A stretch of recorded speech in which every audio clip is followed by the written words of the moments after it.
Okay, so this is part two of the initial pregnancy story for me, pregnancy journey, I guess you can call it, and also first trimester for me. Excuse me. So where was I at? I left off. I had just found out that I was pregnant, and I went through all of the paperwork and the processes that you have to go through in the military when you find out you're pregnant, and letting your command know and all that other stuff. So I'm actually, like I said, I'm an officer and I'm in a NATO unit, but I'm a NATO commander, but I'm not a U.S. Army commander. I'm a NATO commander right now, even though I'm a U.S. Army soldier officer. And that's confusing in and of itself. It's just saying that I have a command that's U.S. Army, and then I also have my own command that is NATO side. Um, so I was concerned because of my position and everything that I was getting involved with my job, that now I'm pregnant, I can't participate in these things that I already signed myself up for. I already scheduled so many things that's coming up. I'm now going to have to, remove myself from those things, um, and really just provide some supervision and oversight. And that kind of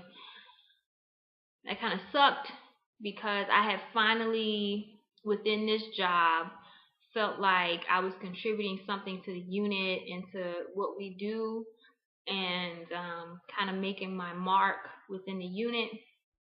And now I'm have to say, oh, I'm pregnant and I can't do what it is that I need to do.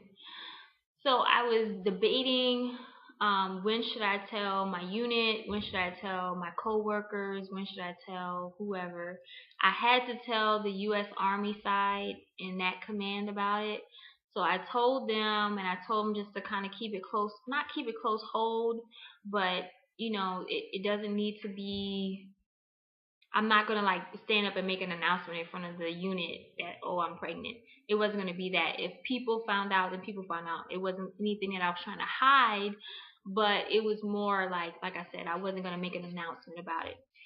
So eventually, I told my closest coworkers that I was pregnant, and the people that were expecting me to be involved in certain things, I told them. I told my boss, and everybody was like, "Congratulations, but it sucks that you're, not going to be able to participate in certain things."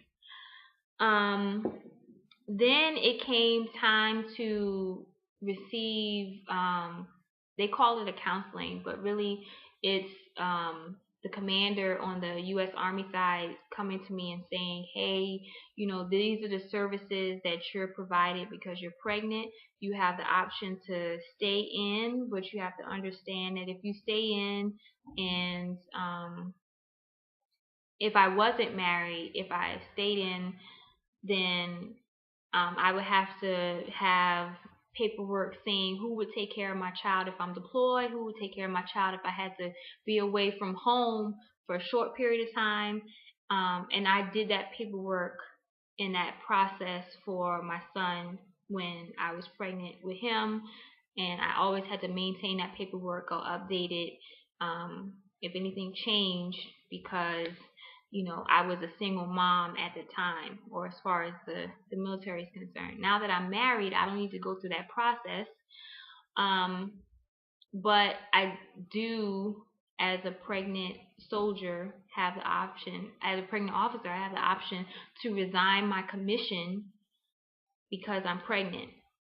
And this is the only time, as far as motherhood is concerned, that I can resign my commission because of motherhood. And it's because I am married to a civilian. if I was married to another service member, if I was single, like I said, then I would also have an option to get out of the military because I don't have what they call a proper family care plan, or like I was saying earlier, I don't have, or I don't want to provide um, another person to take care of my child if I have to be away from home for a short period of time or a long period of time. So, um, since, like I said in the previous video, I had already decided to get out of the military even before I found out I was pregnant, I said, well, let's just go ahead and get the process started. But it was um, a whole lot. The process would be like year or two sooner than I was and my husband was thinking and planning for. As far as me getting out of the military, it would be within the next 6 months that I would be out of the military. And so it was a serious talk with my husband about, do we get out now and, try to make this happen now, or do we stay in and stay here and, wait until I have the option to resign just for personal reasons. You have the option to resign as an officer for personal reasons, or for, you could list, it's called an unqualified resignation, but you could list motherhood as a reason. It's just that it's a whole lot more justification required if you do the unqualified resignation or the release from active duty for an officer. If you do it, then you have to provide a whole lot more information as far as justifications are concerned for the military to release you, as opposed to doing a resignation for pregnancy, where it's very simple. I'm getting out because I'm pregnant and that's it. And I just have to provide proof of my pregnancy and some other documents, and then, they'll release me. And most of the time, I have not heard of the military declining or refusing a pregnant woman from getting out of the military because she's pregnant. Unless you have some commitment that you're so far under your commitment that, it might not be worth it financially for you to get out and have to pay back the military or whatever. I'm getting too much into the military side of things. But anywho, let's talk about the first trimester. So, I found out on the 2nd of February that I was pregnant. I confirmed it within the week or so. And after that, from week 4 or 5 of pregnancy until week 13, I was nauseous, vomiting. I had aversions. I was exhausted, and I spent 2 months in my bed outside of work. I would get up, go to work, come home, and get in my bed and stay in my bed until it was time for me to go to work the next day. The whole weekend I would be in bed. It was extremely taxing on me mentally and physically. I've never been a person that had to deal with a lot of vomiting. I can maybe remember 3 times before this pregnancy that I really just threw up. And so this was just like, oh my goodness. And I can truly say that I'm maybe a professional vomiter now, because I know how to handle, I know when it's coming. And you guys, I'm not gonna get into all that, it's a lot of information, but I'm just saying, it was just So I'm so glad that I'm past that now, because you need to eat, and you having an empty stomach makes your nausea worse.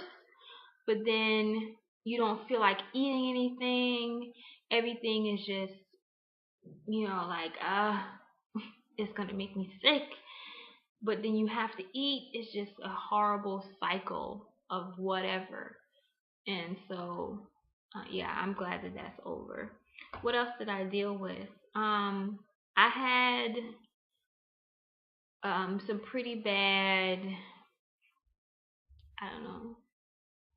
I was mean to my husband, and he was really trying to support me and be there for me, and I was just mean. That's all I'm gonna say. And um, yeah. So anyway, um, yeah, that was my first trimester. I uh had my first true OB obstetrician appointment.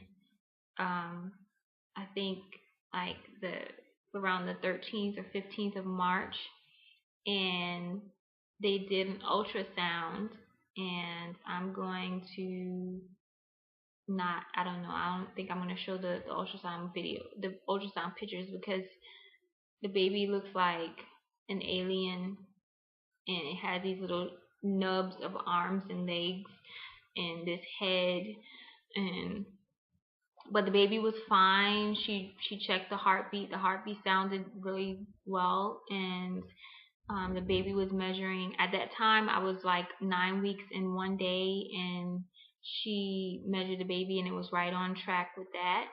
Um, and so that was good. My husband was there. He got to see it, and like a week or so after that, he left to go back to the States. I since then I've had one other OB appointment, and that was the 15 week, and it I don't know if it's the Navy or what, but they did my appointment 6 weeks later from the first initial appointment. Um, so that was a very long time to go without any doctor's visits, and so I was a little concerned that the baby, something would happen. There is always a chance for miscarriage, even now. And so I was glad to go there, and I was hoping to get another ultrasound just to verify that everything was okay. I know there's some scans that you can do with ultrasounds, um, to verify if there are any abnormalities. But this 15-week appointment was really just a checkup. Like, I went in, the guy did my blood pressure and temperature, and the little nurse or whatever he was, let me not call him little, but the guy, he just did a Doppler. I don't know what it's called, but it's those little handheld machines that they stick the little probe on your belly with some gel, and they just check the heartbeat. And he said that the heartbeat was around 150 beats per minute, and he was like, "That's good," and that was it for his portion. And then the doctor, the OB, came in, and she just asked me how I was doing, and I asked her about my weight gain, and she said, 2 pounds is okay. And she was just wanting to know if I had any questions, and she ordered the quad screening, I think is what it was called, and that checks for, I think, chromosomal um, deficiencies with the baby, and that combined with the anatomy scan that they'll do at 20 weeks will give me a percentage of the possibility of the baby being born with some type of genetic disorder. So she went ahead and scheduled my ultrasound with radiology, and that was it. I did some more blood work, and that was it for the 15-week appointment.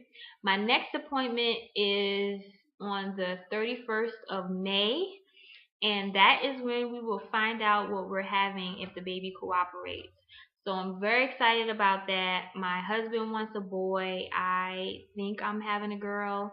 So we shall see. And that is 15 minutes for me and you guys. So have a good day. Talk to you later. Bye.